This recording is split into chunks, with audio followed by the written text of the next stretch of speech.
Good evening and welcome to the sixth meeting of the Downtown Advisory Committee, working on the city's downtown specific plan. I am going to officially call this meeting, reminding ourselves that this is a Brown Act meeting, call the meeting to order, and then invite you all as we start every meeting to join me in the Pledge of Allegiance. Thank you. I pledge allegiance to the flag of the United States of America and to the republic which stands one nation under God, indivisible, with liberty and justice. Thanks, everyone. And now I'm going to go ahead and do the roll call. And I would love if everyone, when you state that you're here, if you can identify, or I guess I can do this. Why don't I do this for you? I'll do the heavy lifting tonight, although it's not too much heavy lifting. But I am going to identify the DTAC members by their name and the category that they represent. Because one of the exciting things I have to share this evening is that we have a new consultant team that I will be introducing, but we want them to be introduced to all of you as well. So I'm going to start with Allie Board, who is representing downtown businesses. Allie, are you here this evening? I'm here. Okay. Yeah, they'll introduce themselves in a second. Thank you, Allie, and thank the Concha for taking the roll call notes. Next, I have Donna Lira, who is also representing downtown businesses. Donna. Allison Change, also downtown business. Chang. Oh, we have to fix that. Allison Chang, C-H-A-N-G. So we'll fix that in our notes. Tom Davids, who is a downtown property owner. Good evening, David. Anthony Cam from the Economic Development Advisory Committee. Hi, Anthony. Jean Denner, representing older adults. Hi, Jean. Mark Maxwell, a member of the city's Park, Recreation, and Culture Commission. And is Amy here tonight? I don't see Amy. Amy Buckmaster is the representative from the San Mateo County Chamber. She may be joining us a little bit late. We'll look out for her. So far, we can mark her as absent, but we'll mark her here if she shows up. Madison Blanton, representing special needs. Is Madison here this week? Don't see Madison. Okay, Samina Ginwala. Samina is a member of the city's Youth Advisory Council. Hi. Dylan Carmen, who is the newest member to the DTAC, I want to mention, because Maya Neighbor, who you all may remember, graduated. So Dylan has jumped in and offered and willingly, eagerly offered to be part of the DTAC. So welcome, Dylan, to the DTAC. Sri Charan. Don't think I see Sri Charan here tonight. Sri Charan is an at-large member. Monette Meredith, also at large. Hi, Monette. And then Joaquin Pedron, at large. And I also will share to our new team that Joaquin is a former member of the city's Residential Design Review Committee. And then we have other folks, James Bertram. Is James Bertram here tonight? No. Cecile Lee. Cecile is an alternate DTAC, but all of our alternates are always welcome and participating in every meeting. Tracy Massaro, also an alternate. Let's see, and then Elizabeth Min. Okay.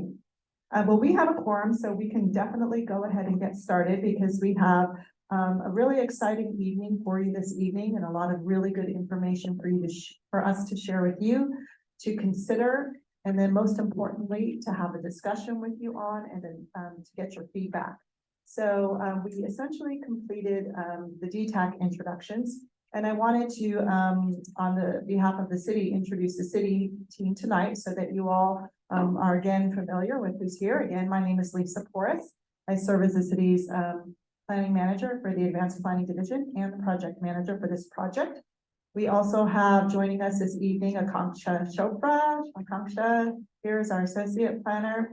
And then we have Sajudi Hawk, who is sitting at the welcome table. Thanks for being here, helping Sajudi. We also have Aaron Ackman, who is our strategic advisor. Most of you may remember Aaron. And then our community and economic development director, Al Sabay is here tonight. And then I would like to invite our new principal with WRT, James Stickley, to come up to the podium and introduce your team. Great, thank you, Lisa. I'm Jim Stickley, principal at WRT. We're based in San Francisco, just up the road. And we are urban planners and landscape architects, and we're thrilled to be here and to be at this stage of the process, which is moving very, very quickly. And say a little bit more about that later, but I want to introduce my team. So Poonam Narkar is project manager for the downtown specific plan.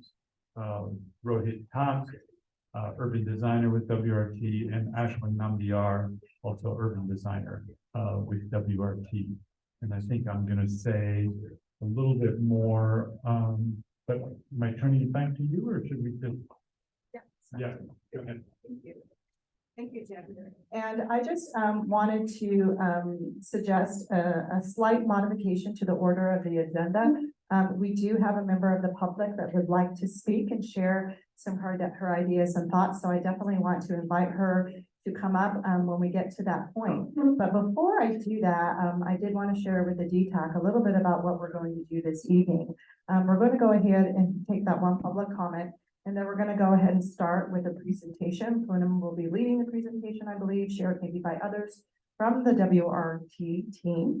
And then we're going to have a short break, clear off the dinner plates off the table, have a quick restroom break, and then invite you all back to come back to your tables, where each of the tables you're going to be led through a facilitated discussion, really drawing upon a lot of the material that you see here around a room. And then following that breakout discussion and the activities that you'll be doing at the table, there will be a report back. So everyone will be able to hear what was discussed at the different tables, and that can be all considered. And then we have a few announcements, and then we will wrap up. So why don't I invite our member of the public? Would you like to come up and share some of your thoughts and speak? Because we had public comment at the end of the agenda, so we don't want to make you wait the whole time. So no, it's totally fine. Welcome. Thank you for being here. Thank you. My name is Yael Campbell, and I've lived in San Carlos since 2011. And I've been watching all the planning that's been going on online and reading all the documents about it. And I had this idea that makes it very unique for San Carlos that I thought would be able to interest you guys. So, you know, I've sat in San Carlos eating at town since 2011. And now that they've closed off all those blocks, I came up with this idea because I'm sitting there eating, and I noticed a lot of parents bringing their young children. And you know what they want. They just want to socialize with other adults. They want to have a date night. They want to create memories with their children still, but they don't want to pay for childcare, and they want to stay in San Carlos. And so this is kind of like how I got started with this idea. And I thought that if all the restaurants, at that time it was kind of COVID too, so there were a lot of restaurants that were shutting down. I wanted to help the restaurants, and my idea was that to create a very highly stylized area that is a kids table. And it will be it will be restaurants that are rotating in the area. For example, this week is Town, and then the next week is West Park Bistro. And what they do is they will have the exact same experience. The kids will have the exact same experience. They are served the same food. It's just as if the kids were with them. It's just a special section for the kids. And it's super stylized, like imagine a tent with chandeliers. And I also wanted to promote the artists, because there's a lot of artists in San Carlos. Which I also noticed was one of the opportunities in your SWOT. I wanted to promote the artists by showing their artwork and just having it be so fresh all the time. And people were gonna look in social media to find out, well, who's the new kid on the block? And so I just wanted to create like an environment like that. So that was my suggestion. Thank you so much for sharing, and I hope if you can stay, you'll take a look at some of the boards here tonight. but you're also invited to a workshop where we're gonna invite the broader community. And there will be a virtual option, and then there will be an in-person option, so definitely take one of the flyers and save the date. Hope to see you there. Okay, so at this point, without further ado, I think I'm gonna turn it over to Poonam so we can get started. Give me 1 second, I'm gonna bring up her presentation and stop by.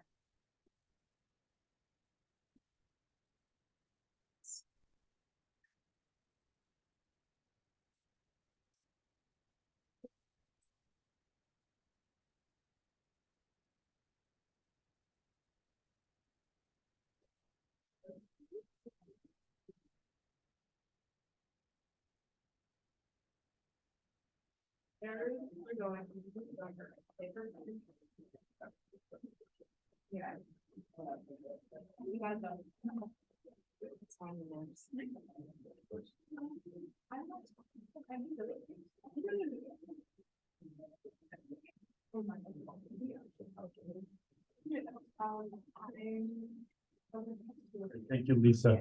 So I'm just gonna introduce our presentation briefly. Just to say that, as I said before, we're really thrilled to be here at this stage of the process. We've been working very fast, and we understand that the community has done a lot of work previously, and this DTAC has done a lot of work with the previous team. And there's a lot of value in that work, and you're going to see some of that work in our presentation on our boards. So it's definitely a lot there to build upon, including a lot of the analysis that was done and also the vision statement that was created. So, you know, that effort was very helpful, and we're sort of using that as a springboard for our work. We've been focusing mainly on analysis, but we also understand that the community is impatient. It's like, let's get to the ideas. You know, the process prior was a long process, and now we've switched teams, and it's like, oh my gosh, when are we going to get to the concept? So we're trying to get there. And I think some of the ideas we're presenting tonight are stepping lightly into concept ideas, particularly for the 700 block, and a little bit for the 600 and 800 block as well. But they're very preliminary.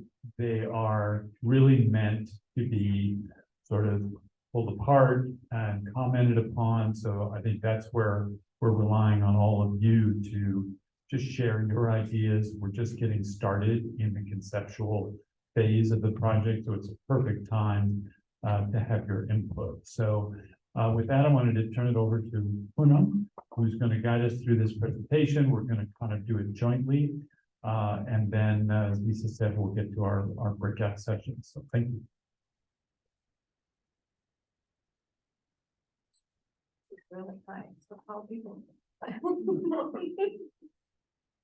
Good evening, everyone. Poonam Narkar. I am a senior urban designer with WRT, as Jim introduced, and I am the project manager on this project. Very excited to be here with all of you tonight. We have a lot of material to present, so we recognize that, and we are not expecting that all of you are going to be able to wrap your head around all of it in the 2 hours that we have with you. I do want to draw your attention to some of the materials that staff has already provided to each of you at your table. One of them is a printout of the vision and guiding principles, which actually they're still in a draft format. And those vision and guiding principles were actually what this committee had worked on and along with staff, and had already prepared a list of it. So we are going to take a fresh look at it, and we are going to confirm with all of you that all of that still seems in alignment with what you're thinking about. And then there is an existing conditions analysis package, which is 11 by 17 colored printouts that you have. And those are, some exhibits about the urban design and just the design, looking at the current conditions that actually have then helped inform the concepts that we are going to introduce. So in our presentation here, we are going to not go through the entire package, but we have a select slides only because they kind of help frame the logic and rationale for the concepts. And while it may seem that we are going for a lot of the material pretty fast in the presentation, don't worry, we're going to take time in the small group discussion to go over those things in detail with you all. So just starting with, taking a quick understanding of where downtown San Carlos is in relationship to the overall city. What are the immediate adjacencies that we need to take into consideration as we're thinking about the future of downtown San Carlos? Some of the things that we have highlighted here, which are the East Side Innovation District and Northeast Area Specific Plan, which already is going through some visioning and future planning. And as we look at downtown San Carlos, we want to make sure that we are looking at taking a comprehensive and holistic look at the planning effort that is currently underway, so that we're not missing the boat and we're making sure that we are taking advantage of all the opportunities to connect with these new districts that the city is planning for. The next couple of slides that you're going to see are really looking at what's happening at the ground level and the ground floors of the buildings in your downtown or in the plant area. And the reason that we want to look at the ground floor uses is because understanding what is the mix of uses and mix of programs that happens in the ground floor is really important for the vitality and vibrancy in the downtown. This diagram shows really what we have done. It's a simple exercise of plotting the primary entrances of businesses. And as you can see here, we are focused on the downtown core area in this one. Is a lot of the primary entrances are located along Laurel Street and San Carlos and also along El Camino. But what's interesting is that we found that there are some primary entrances that are on the alleys and a lot of secondary entrances on the alleyways itself. And why is that important? Because entrances to businesses also are the other consideration for how active the street can become. And understanding what the current pattern is really important as we think about, what needs to stay and what is working and what can be improved. And that also then tells us that there is some really great opportunity to look at the alleys and understand the function of the alleys of current versus what can be possible in the future. This diagram, Quick question on that, if you go back one. Why did we show Arroyo and Olive businesses, but for some reason didn't show Cherry Street side businesses? That's a good question. Because I And know that Yoga Mhm. Health has a secondary entrance there on Cherry Street, and then across from there is a couple more businesses down Cherry. Mhm. So I was just wondering, and I know that there's, so it was just a question, but Yeah, like, no, we I show think- it on the other map, on the other side street, so. And thanks for sharing that feedback. We'll make a note of it and we'll make sure that we There are haven't some missed small anything. Yeah, businesses, Yeah, good, okay. good observation. And thanks for the feedback. This diagram is really mapping the activation, the level of activation across Laurel Street. And, if you think of this as a heat map in terms of how active, where on the activation spectrum do these different blocks fall? Again, we are taking a closer look at downtown core, which is the 6-block area between San Carlos and Arroyo. And the hot pink color is where the high activation frontage is. And high activation frontage is usually restaurants and retail that has a very high number of visitation, visitor foot traffic, and so on and so forth. The yellow is kind of medium activation, and that typically is, what you would see in businesses like banks or personal services or, small offices. And then the teal, the light yellows are very low activation. Or maybe they almost don't have as much engagement with the street itself. The teal here represents, some frontage that is completely blank, or it's just a parking lot and it doesn't have anything engaging the pedestrians. And when we introduce the concepts, then you will see why we are taking a look at these, these patterns along Laurel Street. We also looked at tree canopy, existing tree canopy. There's a pretty consistent tree canopy that we recognize that there are some accent trees that add character to the street. We documented street furniture, and because as we explore the streetscape concepts in detail in the future, then we want to understand what currently exists and what's working. Alley functions, we looked at where the condition of the alleys as they currently exist, and a lot of them function as access to parking, circulation, or just access to loading and unloading access. And, we want to understand what the opportunities are for the alleys to have multiple functions. We also looked at your events calendar, which was so impressive that there's so much activity year round, and we wanted to understand how Laurel Street and San Carlos Avenue function during these events, because that's going to be an important consideration as we think about improvements to the streets and what do we need to plan for to make sure that you can accommodate all of these exciting events. We looked at street hierarchy to understand the patterns, like the traffic flows, and we saw some really great opportunity here to create some gateways, or they just lend themselves to becoming gateways to downtown, especially the circles that are in solid lines, because El Camino Real is kind of the front door to the downtown, and creating, using placemaking strategies to create gateways along El Camino Real at those critical intersections is a really good opportunity. These diagrams represent the different conditions or scenarios of street closure. So the one on the top, scenario 1, which is the 700 block, which is now permanently closed and is as a pedestrian plaza. So that's the baseline that we are working with. The second scenario represents temporary closure of 600 and 800 blocks currently as it is used during festivals and events.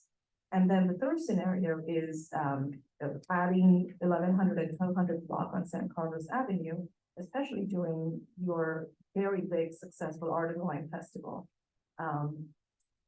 And the reason we were looking at all of those different scenarios is to understand what that means for circulation of pedestrians, bikes, and vehicular circulation.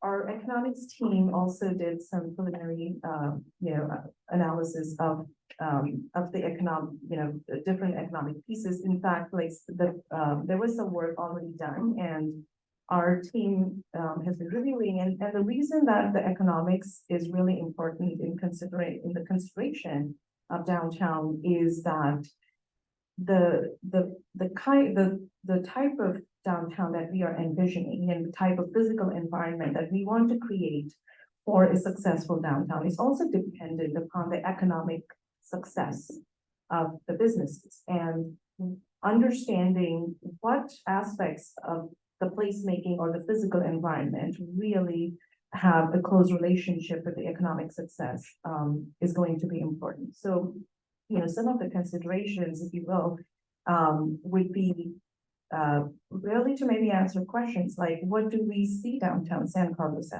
as a regional destination or a local destination? And depending on that answer or that choice, then we want to ask a question. So what is the right mix of uses for downtown San Carlos to be the type of destination that we want to be? What type of physical environment will support business success long term?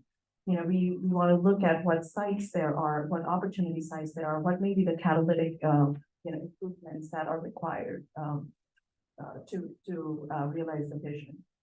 Our team also looked at downtown San Carlos in the context of other peninsula downtowns. And that work is still in progress, but, we looked at, two streets, Castro Street in Mountain View and Burlingame Avenue as the local, examples to look at, to understand what is working there, what is, and what is not working there, what are the lessons learned that we can bring to this project. And then the third case study that is still, as I said, in progress is Pearl Street Boulder. And this example had come up several times. And, from a placemaking and physical environment perspective, it's a really great street. But we want to understand economically, how is that working? And how, whether the physical environment, what's that relationship? And so we are looking at that, and, we'll have more information to share at the workshop in December. I'm going to move us to the vision statement, and all of you have the draft vision statement with you. We are going to give you some time later during tonight to take a closer look at it. But this was the draft vision statement that all of you have worked on putting together, which really captures well what the community and what all of you are looking for in the downtown, for it to become the heart of the community, for it to become a place of celebration, of gathering, with uses and programs and activities that are so diverse, diverse and authentic experiences, not curated. We don't want to create a Disneyland, but they want to be authentic and be able to serve the needs of everybody, different age groups, different cultures, different backgrounds. It wants to be an inclusive place. And also what really struck us was there was a really strong emphasis on making sure that this is a sustainable district and that, it supports ecological and community health and well-being. We also, we reviewed the list of draft guiding principles that were there, and when we reviewed it, what really struck us was there were these 4 themes that really emerged very strongly and clearly from the guiding principles that you all have put together. And those 4 themes are starting with placemaking and identity, creating a strong character, a sense of place, downtown vibrancy, mobility and connectivity. And the 4th one that ties everything together is equity and resilience. And we took these to heart because there is so much strength in these that we can build on. And we, because we need to think in 3 dimension as designers, like we had to translate all of this into a physical framework. So we prepared an urban design framework based on those things, starting with placemaking and identity. And what this really looks at is that what are the elements here that in the downtown that will lend themselves to creating a strong sense of identity across the study area, the downtown core, which is the 6-block area. It just has a very strong cohesive character that defines itself. And then we learned that the city already has a SOLA district that you have identified, South Laurel. And between SOLA and downtown core is what we decided to call Mid Laurel District. And those names are, if you feel those names should be different, we're totally open to that. But we wanted to start somewhere because to give a certain identity for that Mid Laurel District, and really leveraging the proximity to downtown core so that we can attract investment in the future and create a lever for attracting infill development. There needs to be a very strong design approach to create that identity. So that's where we were going with this. The yellow area that you see is what we see as a pedestrian priority zone. Again, from our existing conditions analysis, and you're going to see this pedestrian priority zone come out in all of in the next couple of diagrams. What this really calls for is to create a strong, cohesive design, having a design vocabulary that ties all these streets together and particularly ties downtown core with Civic Center. So we will be paying closer attention to the design of these streets that are shown in yellow, with the pedestrian plaza on the 700 block, kind of like your crown jewel, and that itself is a very strong element that's going to create a sense of like place, sense of character and identity for the downtown. Harrington Park and Wheeler Plaza are other places that offer a great opportunity for that again. Downtown vibrancy, building upon the placemaking and identity. Once we identify what the opportunities for physical improvement are, how do we support those spaces? And this really is about looking at the mix of uses, mix of programming. 700 block, maybe really we need to think about the mix of uses on 700 block as those uses that activate the pedestrian plaza. But maybe the 600 and 800 block have, there's a different approach to those, the uses in the business and the diversity that we are able to offer there, because they don't have the plaza, but we still will be looking at a much more robust public realm on those blocks. And then the activation of El Camino Real itself, the edge of El Camino Real is going to be really important, and what type of uses go there, as well as enhancements and improvements, because again, El Camino Real is your front door in some ways to Laurel. And similarly, San Carlos Avenue is going to be an important front door or gateway to Laurel Street. Mobility and connectivity looks at how different modes of transport work together and in balance with each other, so that no one circulation of transportation mode is getting a preference, or others, the pedestrian and bicycle infrastructure is not being neglected as we are planning for automobiles. Okay? So these three basically work together. The considerations for these three categories need to be thought about in context with each other, because they all are important for achieving the vision of the downtown, of a pedestrian-focused, vibrant, attractive downtown. And, when we get to the discussions, there will be a time where we have to ask the questions about how do we make all of this work? What do we need to give up to get what we want? Or it may not be about giving up. How do we need to think differently to be able to get what the type of downtown experience that we want? And so there will be some discussion around that. And then we are I'm going to invite Jim to talk about the public realm design, which is a very juicy topic. Great, thank you, Poonam. I wanted to sort of underscore a point that Poonam was making here, which is what do we need to do to get what we want? If this pedestrian zone that we're showing that encompasses the first couple of blocks of San Carlos, the 600 block, 700 block, and 800 block of Laurel, if that's sort of the crown jewel in terms of our pedestrian downtown, how do we protect that as a truly safe, inviting, pleasant, shady pedestrian area? How do we not have that as important of a place for cars? So how do we take some of the car pressure off of those blocks? In order to do that, that flow may need to go to other places.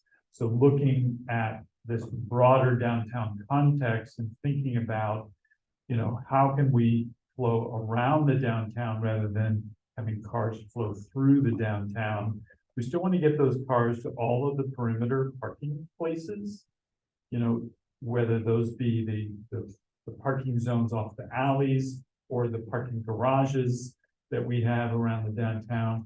I want to get people to those facilities efficiently. But we want there to be less of that in the protected zone. So that's something that we don't have all the answers for yet. We're really kind of grappling with that now. Any insights that you can all share about that, I think would be really helpful for us. So we're gonna just go right to the 700 block here, and start to think about what this could be. We developed two concepts for this. One is called the promenade and one is called the gardens. And it's sort of, you know, two different ways of configuring essentially similar types of programming. So what do I mean by programming? The uses of the different parts of that public space zone, whether it be outdoor dining, whether it be circulation space, whether it be you know, performance areas, whether it be water features, play areas, hangout areas. There's lots of different uses that I think we and you all want to occur in your downtown, and we want to create space for those uses. Yeah, Is it okay to ask a question? yeah, go ahead. Both of these show what I'll refer to as the Bank of America parking lot. And the Yes. flexible use space. So I guess this is a question for Pisa or Al. Is that private property? Like, does the city own that lot or is that private? Yeah, that's private property. One of the things I learned recently that in the years past, the Rotary Club actually organized an event there where they brought in different musicians and singers. So it's possible to have partnerships where maybe we could look at, you know, using that space on an as-needed basis. And there's other types of ways that we can look at, you know, kind of, it's just, I think, Jim, maybe you're just pointing out where we recognize that there is potential use for a space that might serve a better use The trees other than parking. where cars currently come in kind of threw me off. But they're blocking Yeah. how you would. Exactly. Parking lots. Exactly. So- And I'm like, that's great if we can eminent domain or somehow otherwise. No, it's a Okay. shared use Gotcha. arrangement. Okay. It's similar to the way that space is used during the Wine and Art Festival right now, which they had food booths set up there. I think some of the restrooms were in there. So I think there's an agreement with Bank of America that could be used as, Got it. you know, Great. as a space, but it's essentially their parking lot. and Didn't they need to do that. need to serve their business. So these are two different ways to accommodate all this variety of programming. The first one, the promenade, is much more formal, much more urban, if you will. It is the town promenade. It's where you go and stroll, see and be seen, dine. The idea with both of these concepts is that we create additional space for dining. What's that? Yeah, okay, thank you. So we have additional space for outdoor dining that precludes the need for parklets. You know, the parklets were sort of a necessity that came out of COVID partially, but it also came out of the need to protect the dining areas from car traffic.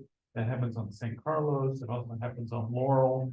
If the car traffic is not there and there's plenty of space, that outdoor dining can happen, you know, in any number of configurations. It doesn't have to be constrained in those little zones. So part of the idea for both of these is that we want to create that space. So there's just this much more gracious way of using the space for outdoor dining.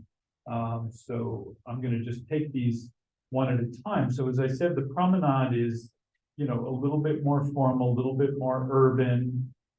It's the two ends are marked by a bosque to enter into the space, a little grouping of trees, and then you're into the central promenade zone, which can be used in a number of different ways. Can be used for dining, can be used for strolling, for seating, or other programmed activities. And then you get to a central plaza area where it's a little bit more structured.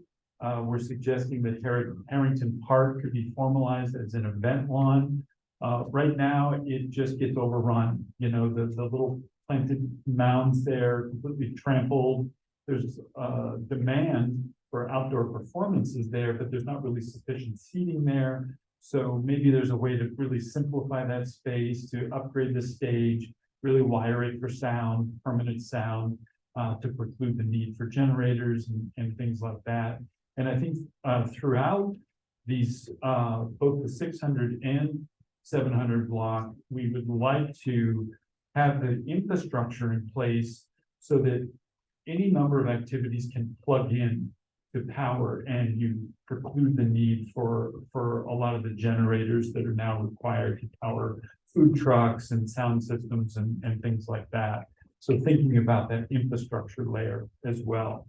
And then these are just a few images of what the promenade portion of this might look like. There's some examples from Charlottesville. You know, it's part plaza, part program space, part outdoor dining. So these are just a few images. And then there's also a green layer to this, stormwater management, greenery, although this is maybe not quite as much in that direction as the garden concept that I'll talk about in a second. Again, just the event lawn, the character of that, having that be flexible in terms of music or movie night, you know, outdoor performances. And then in the center plaza, some sort of interactive fountain. The water jets that come up through the paving is really fun for people. Kids love to run through it. You know, it's active, it brings life to that space, but it can also be turned off when that space wants to be used for other things. Outdoor chess games, things like that. So lots of different ways to program the space. And then the gardens is a little bit different. This has much more of a green element. The idea here is that you have these alternating groves that are on one side, then on the other side, and then you go further down, it's on the other side, and the circulation sort of snakes through those groves. It's a more green forward approach to the downtown. There's still plenty of paved area for outdoor dining and for the, you know, the circulation. There's of course fire and emergency access that goes through here, but this is just a more robust green layer to the downtown. So opportunities for tree canopy, for shade, for stormwater management. And then the character of those groves could be different along the corridor. So in one instance, it might be mostly hard paved underneath, making sure that we have plenty of room underneath for soil and roots to grow. In another instance, it may be a garden, you know, where it is like heavily planted and there might be just a small path that goes through it. So I think the groves would have the ability to take on different characters, different levels of use as you go along the sequence. So those are just two ideas for the 700 block. The grove would also have a more intensive center plaza. This is now not so much an events lawn, but an events plaza. So it's a more hard paved. There might be the ability to put a stage as a temporary use in the Bank of America parking lot for special events. The water feature here might be more of a linear, more of a structured water feature rather than the you know, the jets that come out of the pavement. So just some different ways to program those central spaces. And then the 600 block, this will accommodate vehicle traffic, but in a way that the design character and the experience is unified with the 700 block. So how can we use some of the same design vocabulary, some of the same pavements, having Wheeler Plaza be similar in character as a multi-use plaza as the Central Plaza in the 700 block. So how do we make these both feel like they're part of this downtown promenade, even though one block accommodates cars when it needs to, and the other block does not, rather than having them feel like two, you know, radically different spaces. And so just a few images of what that might look like.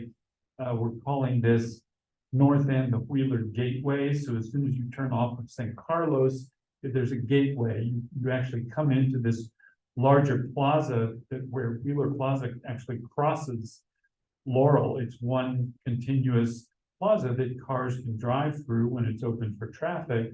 But you get this feeling that you're entering this gateway, this plaza on the 600 block, and then you continue along that promenade with much wider sidewalks, tree plantings, but still room for circulation. I have a quick question, and it's Yeah. something I need just clarity, and maybe like Al or someone else from the city can answer this. Did we not just 20 years ago have like wider sidewalks and parallel parking on Laurel, and we redid it so that we had more parking on Laurel with angled parking spots? And then there was a whole project, and all of this stuff, and that was, we needed more parking. We made the sidewalk smaller to be able to accommodate more parking spaces. Now we're looking at widening the sidewalks again to have parallel parking on a street that used to have it. What's all this new again? And we not- Like, is that confirmed, correct? Yes, That was the project we did on Laurel? that was a city that, yeah. Yeah. that project, I don't know exactly when it was done before my time, so quite. Yeah, it was done quite some time ago. I mean, I was in high school, so it Yeah. was less than. 3 years ago. 15 years ago, not, it's maybe 20. Okay. So I just was wondering, 'cause we did have parallel on Laurel and wider sidewalks, okay. Like 30, wasn't it? It was like 2001. Oh, yeah, definitely.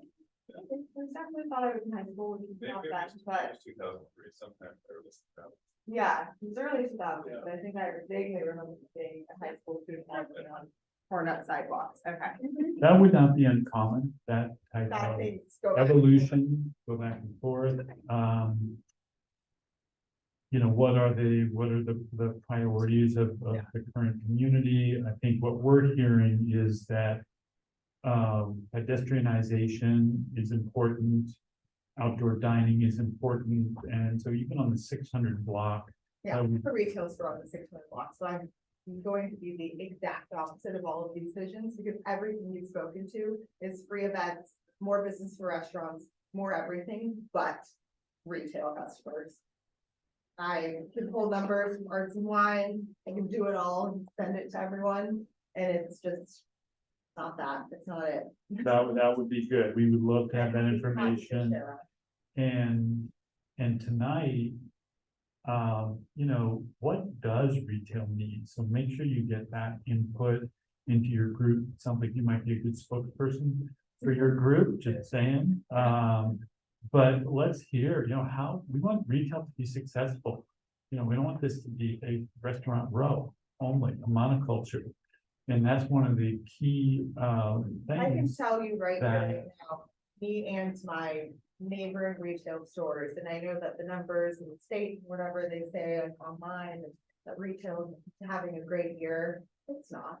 I can tell everyone Yeah. right here, right now. So, and this is rhetorical, so you don't have to answer it now, but what does retail need to be successful? And let's get that down, let's get it into the plan strongly. So I'm just wondering, like, what type of influence do like DTAC or like this plan have on like the businesses that we do add to downtown? Like, what is that influence that we have? Just because like as a person from Yak, like we're trying to give the youth like voice and the youth perspective, but we don't know like how much is possible.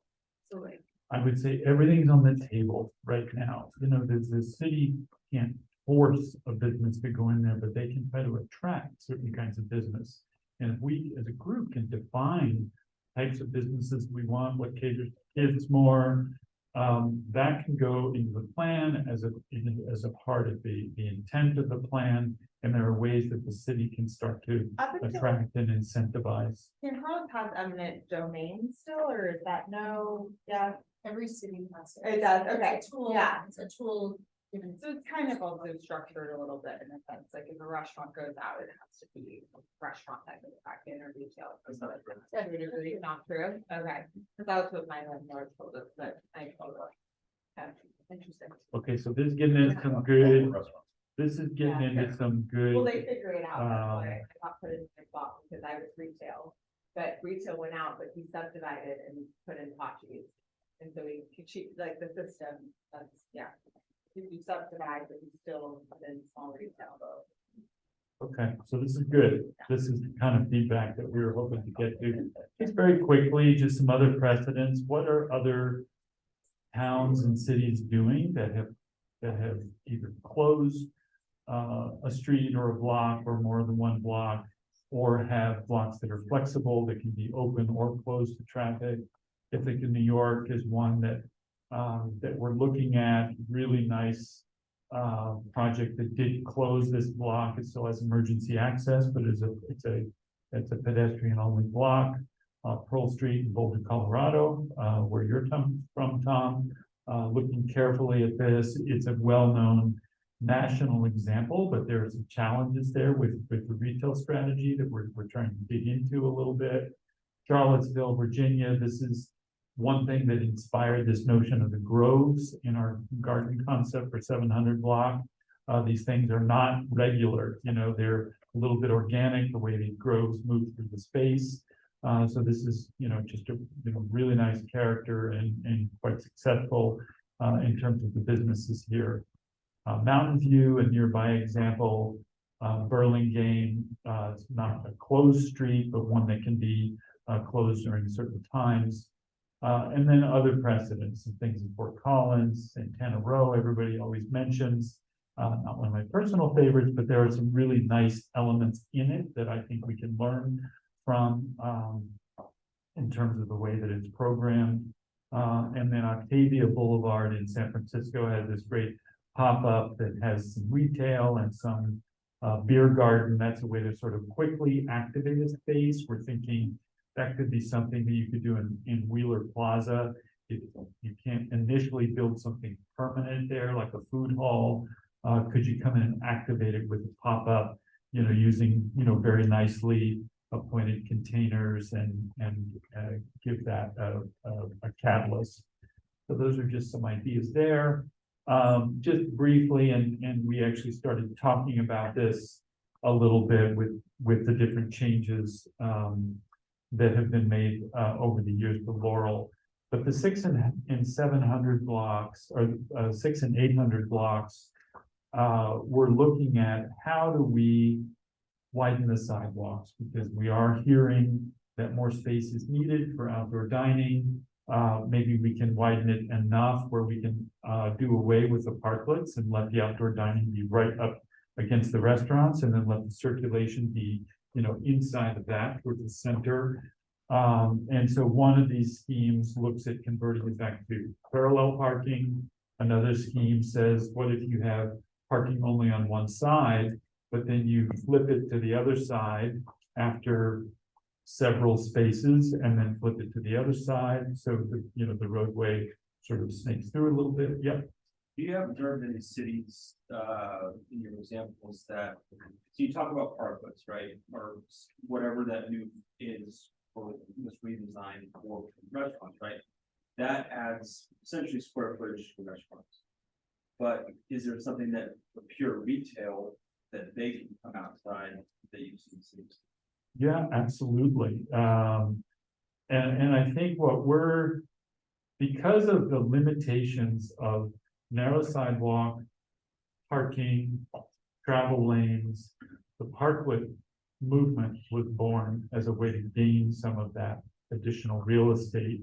If we can ease that whole situation so there's more space, whether it's a restaurant or a retail business, having space on the sidewalk to where they can conduct their activities and have that happen right against the storefront.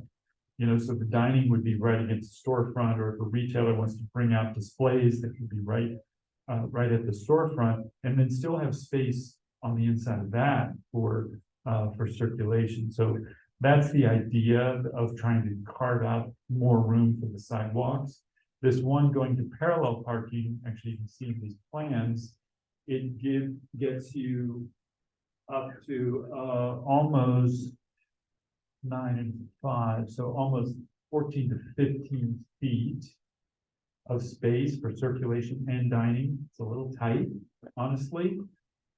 this other scheme here where you have parking either on one side of the street or the other side of the street, you get up to about 20 feet, almost 20 feet in width. That's starting to be something. You can have plenty of room for dining, plenty of room for pedestrian circulation. But there's a cost, right? You're losing some parking spaces. So this is where we get into some of the trade-offs, and we'd like to engage you guys, and we'd also like to engage the public on our December 9th workshop to, just to talk about those.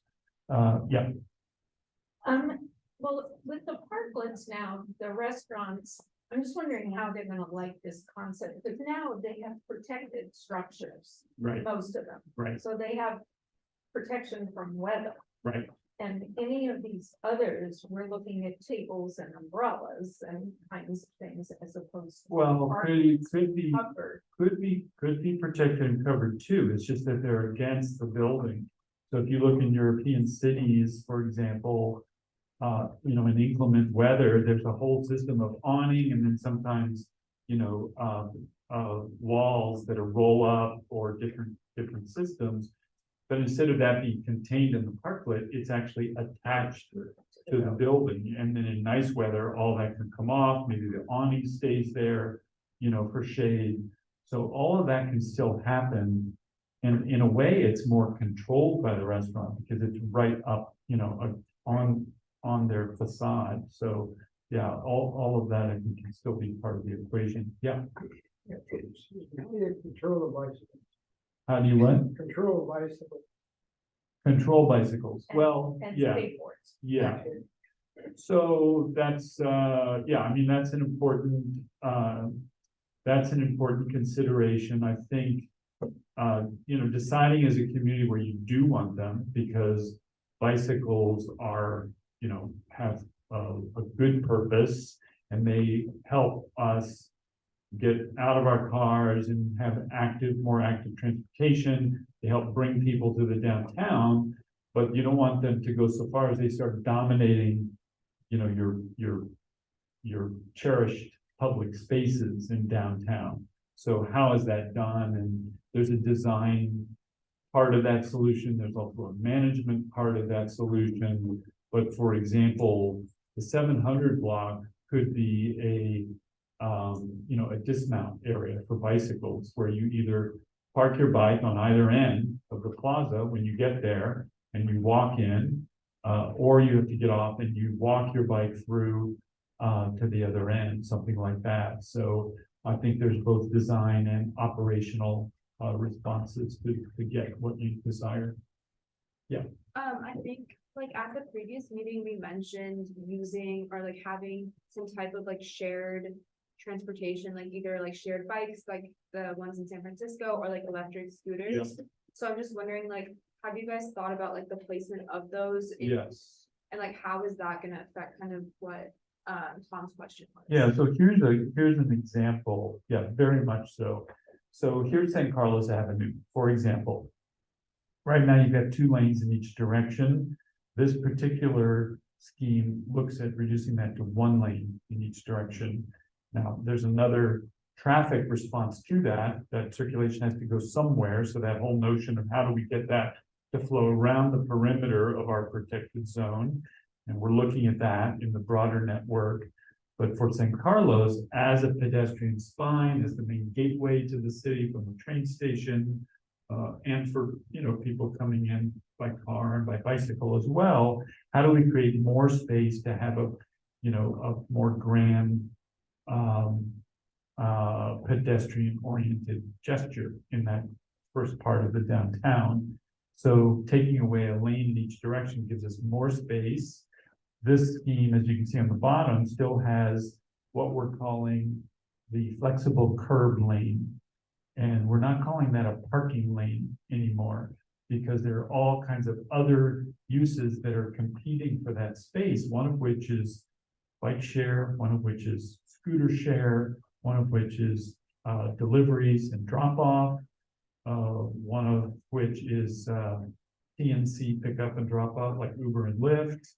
So there's lots of people that want to use that curb lane and parking, that's a valid use as well.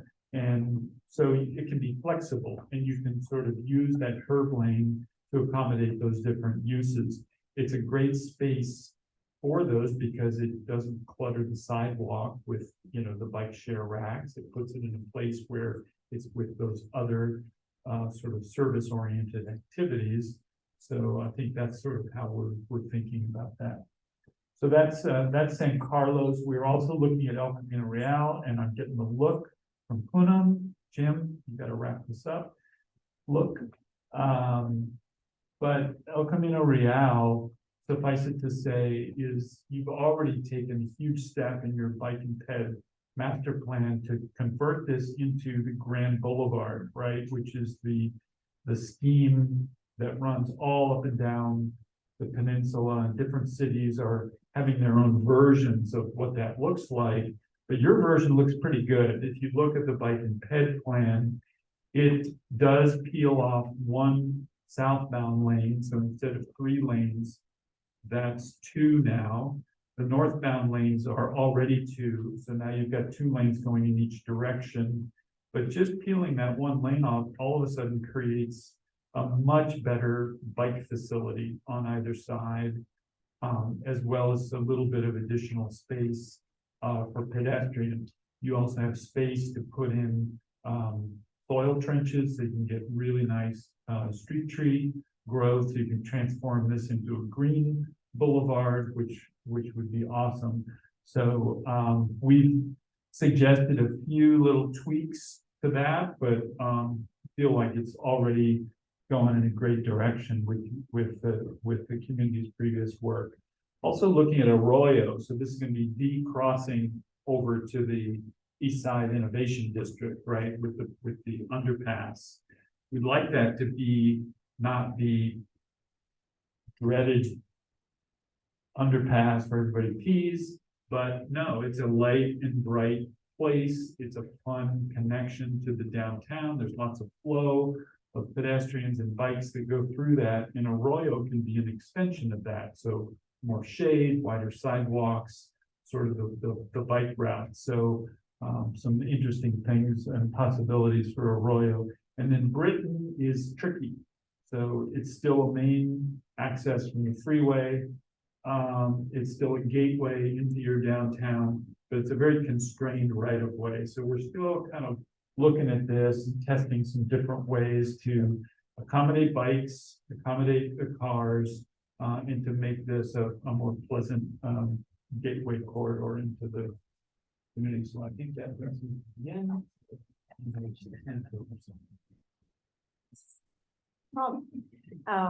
We are going to pause here and take a short bio break before we come back. How many minutes? How many minutes of break do you typically take? 5 minutes, okay. Because we want to make sure everybody, you know, there's so much conversation that has to happen. So I don't know, maybe let's say 6 minutes. 6 minutes enough to clear tables. We have a bio break. Parking analysis in the alleys to make sure that like the flow and the circulation is better. But then some of the other stuff that we talked about is increasing the diversity of what type of businesses are in downtown. So we have a lot of food and we have some retail, but having like miscellaneous, like we have Laurel Street Arts, which is a really great craft and art place if you guys want to go paint some pottery. And then we also have like reading bugs. So having more activity-based things. I think Jean mentioned potentially having something that's seasonal. So creating a space or like a water fountain area that we can turn into an ice skating rink in the winter, kind of like what Redwood City, I believe, and San Francisco do. Having some type of, not like play area, but like a place where people can congregate and have like smaller events or like tables or like picnic tables, or you could have a special area that's dedicated to reserving it for parties or something like that. And then we also talk about doing more specific targeted centers. So opening up like access between Caltrain, that part of downtown, and then like the 700 and 600 block to make it more like of a flow where people can go get a beer from the beer garden and then come have dinner, walk around, and then mull their way back. Was I forgetting anything? Pretty good. Oh, response, Jean's point about responding to all seasons. Oh, yeah.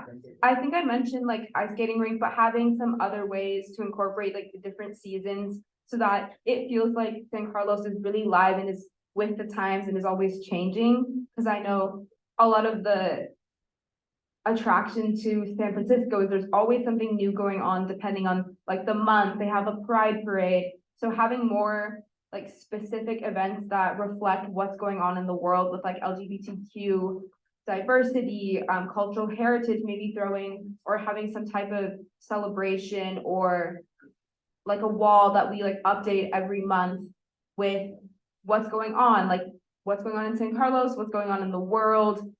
It's Native American Heritage Month. Here are some businesses you can support that directly like improve these different issues.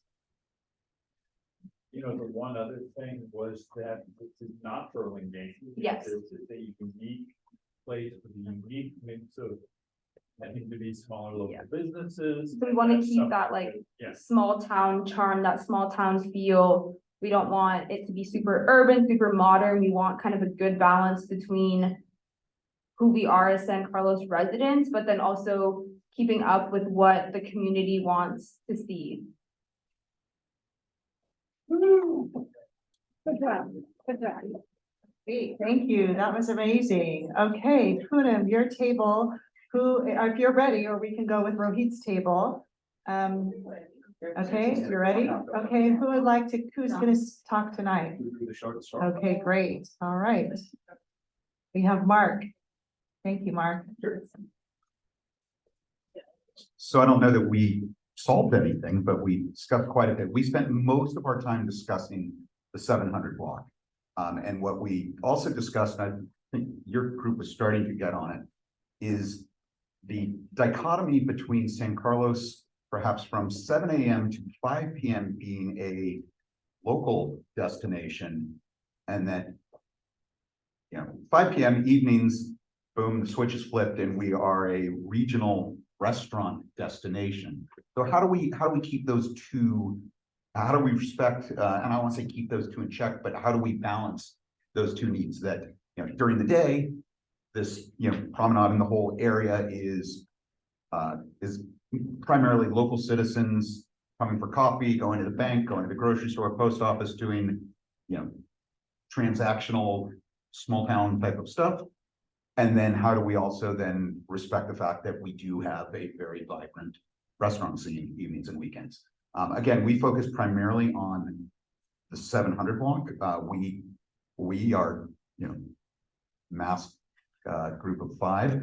I decided that we actually like the more linear promenade flow than the alternative, which kind of weaved around. While we thought that was a cool idea, we just thought, given the physical space that you're working with and the distance, that might be too much to try to bring in several different micro, environments or micro ecosystems there. So we really like just kind of the cleanness and hopefully the cleanness, but the just what we thought a linear promenade could bring for the environment.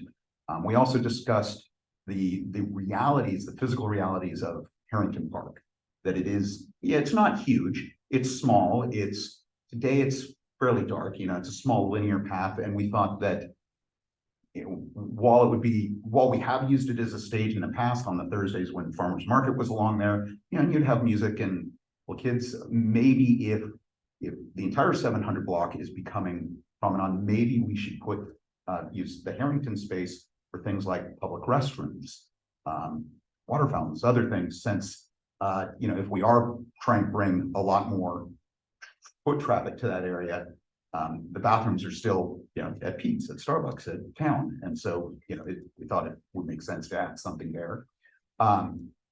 This may be beyond the scope of this project, but we are also still optimistic in being able to provide low-cost dining options for kids, for seniors, for San Carlos residents who aren't on an expense account going to town.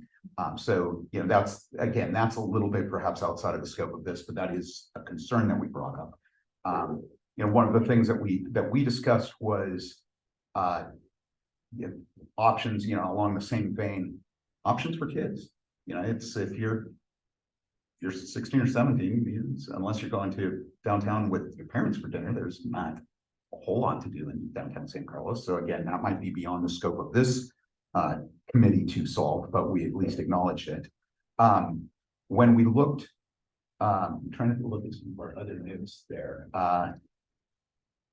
You know, as we looked to the 600 block, you know, a couple of things that we were sensitive to were the opportunities with the Wheeler Plaza Park. You know, today it's a parking lot, but that was a temporary parking lot. You know, it's allegedly a park of some sort. So we just had questions around whether or not it's a parking lot that converts into other things, or is it a public, you know, is it a larger version of Harrington or a small city park? Trying to think of teammates, keep me honest. One of the questions that did come up in our group was, if we go all in on the 700 block and make this beautiful promenade, by definition, does that have to massively overflow into the 600 or the 800 blocks? You know, while the idea of expanding the sidewalks there and, you know, either having a serpentine navigation or just a broader navigation with more green space sounds lovely. You know, in all reality, there's probably an economic impact for the retailers along there, and there are a lot more small shops in particularly the 600 block than perhaps 700. So we wanted to be sensitive to, you know, literally just the volume of parking spaces that are available. So again, we asked the question of, okay, you know, assuming we do a great design, and, you know, something that's exquisite for 700, how much of that is forced on the adjacent blocks? You know, obviously we don't want it to just be there and just, you know, the other two look complete, you know, trash in comparison, but how much do we have to expand that? We did question the gateway concepts, just as whether or not that's necessary. You know, if from 7 to 5, San Carlos is a local destination, we feel like people know that, you know, maybe they're not coming off of El Camino or off of 101. And so we just questioned the need for the gateway stuff. So, you know, in summary, I think as I said, we spoke a lot about the 700 block. And if anything, I kind of feel like we've talked about, I don't want to say reducing the scope, but just really questioning the impact beyond the 700 block of, you know, of massive changes along that. What I missed? Non-allocated seating at the food kiosks. Yeah, so we were at the end, we were getting into some pretty interesting ideas, I think, for the Wheeler Plaza space, in, you know, possibly having some temporary pop-up food stands there, have broader seating, leverage it, you know, in other unique ways, certainly than just a parking lot, or on the flip side, just a green park space. So, you know, we tried to come up with some creative ideas there. Yeah. What else have I forgotten? I think it's important for us to think about this on a broad scope. What is our goal coming from this? Because right now San Carlos is a very, during the day, again, I wouldn't say a sleepy neighborhood town, but it's more local. But when you come in nighttime, more people are coming in, and I think it's important to look at, do we want more? If we want more late night people coming in, do we want more nighttime attractions? Do we want more attractions for younger people? What type of demographics are we trying to attract? Right. I mean, if by day we're the city of good living and by night we're the city of good eating, you know, where do we balance that? Where are our priorities? And, you know, what do each of those good scenarios require? Got anything else? Sure. Thank you, Mark. Those are just some incredible feedback. And it reminds me when I was a student living in Italy while I was in grad school, I lived in an apartment building that fronted right onto a piazza. And I got to see that piazza change from 5 a.m. till midnight. And it did a whole bunch of different things, from being a market to being a place to go eat, to go see a play for performance, and even to become a place for protest. It was just pretty amazing how much. Okay, so we have one more table, and thank you, Donna. Donna's going to be our spokesperson. Okay, so I'm gonna do this by the categories that we had on our paper for consideration for discussion. So with the equity and resiliency, we wanted to make sure that all groups and all walks of life were very well welcomed and felt comfortable within our community. We definitely wanted to see diversity of businesses and programs, including such things as yoga or Tai Chi. And as far as things go for character and identity, we definitely wanted to make sure that there was local character, that we weren't going to be a downtown like Burlingame where there were large chain businesses present. So we talked a bit about niche businesses to create character. And just a comment right now, and then I'll kind of come back to this, but we definitely wanted to see gateways for the alleys and for the parking lots. As far as the downtown vibrancy and vitality, we went about talking a little bit about the introduction of some form of water in the downtown area, but there was some reservation about that. If we had any kind of pop-up fountains where kids could run through it, that the possibility of children being wet and entering into stores or restaurants might be a little bit challenging for the next patron to come in and sit down. So there was some reservation about it, although, you know, we did talk about cooling zones and sort of maybe creating maybe a waterfall or a fountain area where people could come. Also a consideration of maybe a community garden present. Again, you know, Harrington Park probably most likely for that. We talked a bit about that 600 block, like it sounds like most of the groups did. We want to see diversity there just because we know that there's a strong presence of retail, and we'd like to see, you know, some interspersement of food or, you know, again, in some way, fashion, you know, pop-up, rotating pop-up trucks. Something that's going to bring a draw in there for those retail businesses to thrive. The mobility and connectivity, there's an awful lot of parking on the east side of San Carlos that goes all the way down to the Rustic House. It's pretty much unused, although it's over by the Caltrain corridor. Is there some way to utilize that more and put in maybe a shuttle business or a shuttle system between 4 and 8 when dining's at its height, and bring people in via that way? Parking downtown, if it was parallel parking, we talked about that possibly being a little bit more difficult for parking to be found if that was the case.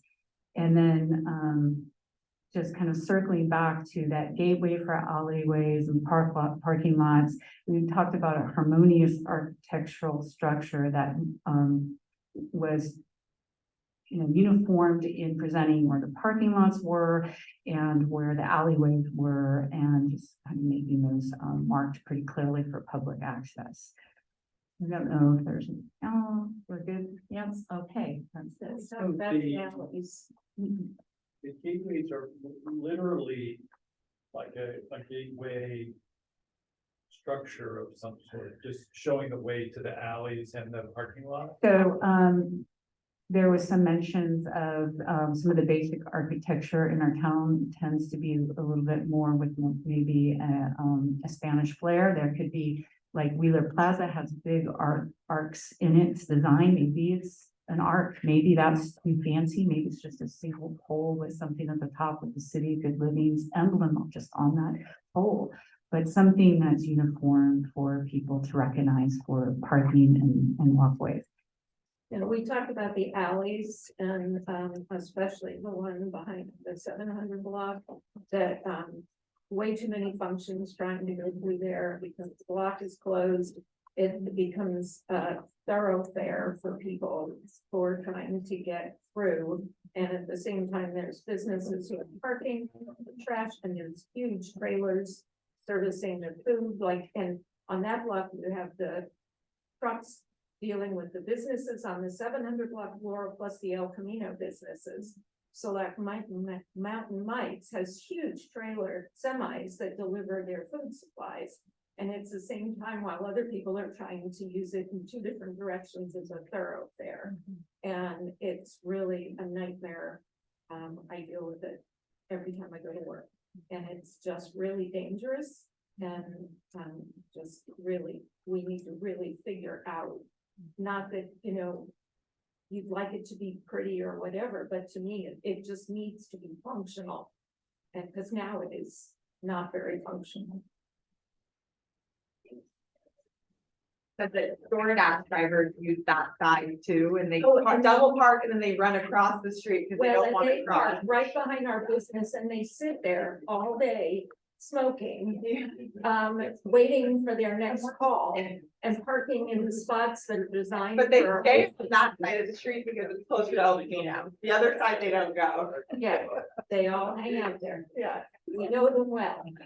Yeah, there's no doubt, and that's, I think, a theme that, we're aware of, and it definitely keeps coming up as we're looking to kind of look at these opportunities and all the challenges, and certainly the challenges that we see from, you know, the current situation is something that needs to be solved in order for everything else to work. So I think we got a lot of great information tonight. It is almost 8 o'clock, so we actually kept you here longer, but we really, really appreciate this opportunity. It takes some time to kind of dig into these conversations, so we really appreciate that. We're going to take all of this and provide a very good summary of what we heard from the group tonight, and we're going to continue to build on that as we move ahead. And so a couple of important next steps that I want to share with you all while you're here. Hopefully, you've received the email. We're using MailChimp now. So I just realized I displayed, oh, never mind. We're using MailChimp now, so if the email looks a little bit different, that's why, but we have 2 civic engagement events coming up. You are our first audience for what we want to share with the community, so we're going to build on this and then move forward. So we're going to take this work forward to 2 community engagement events. The first is Wednesday, December 6th. It's going to be from 6 to 7:30. This is a virtual workshop. So we want to just be very accessible to everyone. So if you can only attend the virtual, attend the virtual. But if you want to come down and see us in person, we are having a large community workshop on Saturday, December 9th. And it's actually going to be in downtown at a vacant, within a vacant storefront. It's the old living room space, if any of you are familiar with it. It's right next to Pete's. The property owner has agreed to allow us to use it on that Saturday, December 9th. So we'll be there from 10 a.m. to 3 p.m. on Saturday, December 9th, inviting the larger community to come have conversation with us so we continue to build upon this and then ultimately take concepts forward to the Planning Commission and City Council. Mark, you had a question.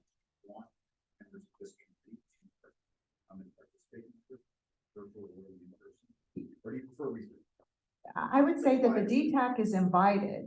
You're invited to attend, but, and also we invite you to tell your neighbors, your friends, your business associates, colleagues, etc. We're doing a lot to get the word out now. The word is going out, and we're going to be decorating the storefront in the very near future, make it look nicer than what's advertised there now. No, you don't. You don't have to come, but if you would like to come and participate and just be part of that conversation with the larger community, you are more than welcome to.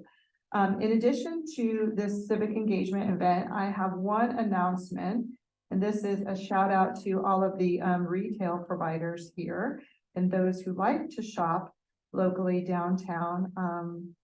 Where is my, just lost it. 1 second. Here it is. Okay. There is a new event. I'm told it's new. It's called Thursday Night Lights, and it's running starting Thursday, November 30th, and will go through Thursday, December the 21st. And what happens on those Thursdays is that there will be weekly entertainment, holiday carolers, other festivities, in the downtown core. There's going to be storefront displays, maybe drawing attention to certain businesses, holiday candles, kind of like, celebrating our retail downtown. And this is an event that the city is working with the Chamber of San Mateo County. And Ally, please add anything that I didn't fully explain. A little bit more. So it's called Thursday Night Live. On Thursday evenings, it was something we've seen in the past where there was kind of a standard that all businesses, the retail shops stayed open late. And that if you worked or things like that, you could come downtown, go shopping and all of that. The requirement does include that you have to stay open until 8 p.m. The businesses will be open late for people that want to shop. I do believe we have the ability to pour alcohol inside the shops. And businesses will have like giveaways, promos and things like that. So we every Thursday night running from November 30th until the last Thursday before Christmas with carolers and various entertainment up and down the street. Which is one. And then the other one was Small Business Saturday. They're doing a very, very, very limited giveaway. The city is, they partnered with Art Buy It and they're handing out tote bags to the businesses that choose to participate, and anyone can step them and all that. There's a limited quantity, they're exclusive, so you have to shop early on Small Business Saturday at any of your favorite retail shops. But the city did do a fun little tote bag, very limited quantities. I think there was only like 20 going to the businesses.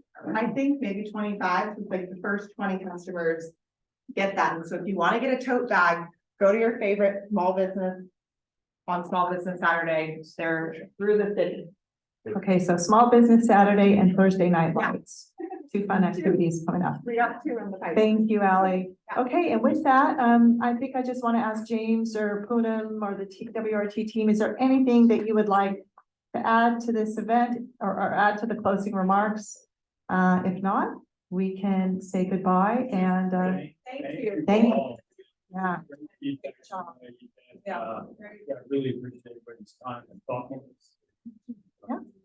Thank you. Thank you all. Okay, have a good night and until soon. You're adjourned.